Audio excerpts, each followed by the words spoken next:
તો શું કે મિત્રો કેમ છો બધા મજામાં છો? આજે તો બ્લોગની શરૂઆત કરી નાખી સીધું વોટર પાર્કમાં, કેમ કે આપણા પરવીનભાઈ ભચાઉથી આવ્યા હતા વોટર પાર્કમાં. ભચાઉથી મને ફ્રેન્ડ સ્વિમિંગ પુલમાં આવ્યા મોજ કરવા. બાપને હમ સોતરા કાઢી નાખે, પાણી સોતરા કાઢી નાખે.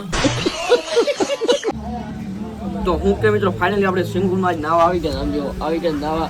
આપણા પકાભાઈ આવ્યા હતા ભચાઉથી. કેવું લાગ્યું પકાભાઈ તમને આવીને? મજા આવી ગયું યાર. એક આ ભાઈ આવ્યા હતા ફૂલો કસમથી અમે ક્યારના આવ્યા 2 કલાક થવા આવ્યા તો આપણે પછી તો આપણું આઈફોન એના ભાઈ ગયો વિડીયો ઉતારવાનો સ્વિમિંગ પુલનો ડાયરેક્ટ પડી ગયો પાણી અંદર. હટી જાઓ હું આવું. બાપના આ ઉનાળામાં સ્વિમિંગ પુલ નાવાની મજા કંઈક અલગ આવે.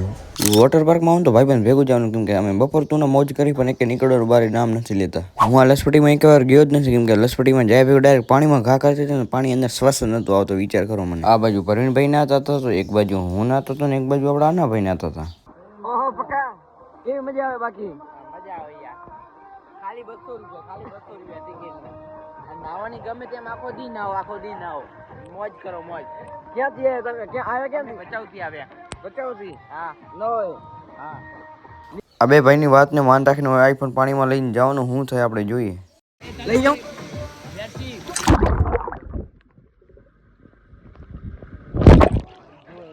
પહેલી વાર સ્વિમિંગ પુલમાં આવ્યા તો એ ભરાણે ભાઈબંધ લઈ હતા. હું તો થોડીક વાર પાણીમાંથી બહાર નીકળી આવતો, કેમ કે હું અંદર ડૂબી ન જાઉં. મને તો એવી બીક લાગતી. પછી આ બે રેસ લગાવી પાણીમાંથી કોણ આપણી પાસે પહેલો ભોગે છે.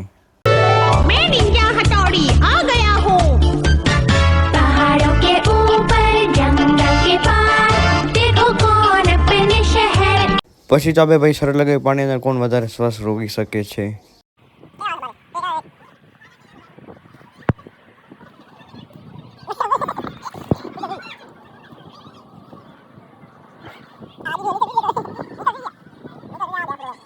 પછી મિત્રો વોટર પાર્કમાં મોજ મસ્તી કરીને હવે આપણે નીકળી જઈએ ઘર બાજુ, કેમ કે આપણા ભાઈઓને હજી જવાનું ભચાઉ પાછું.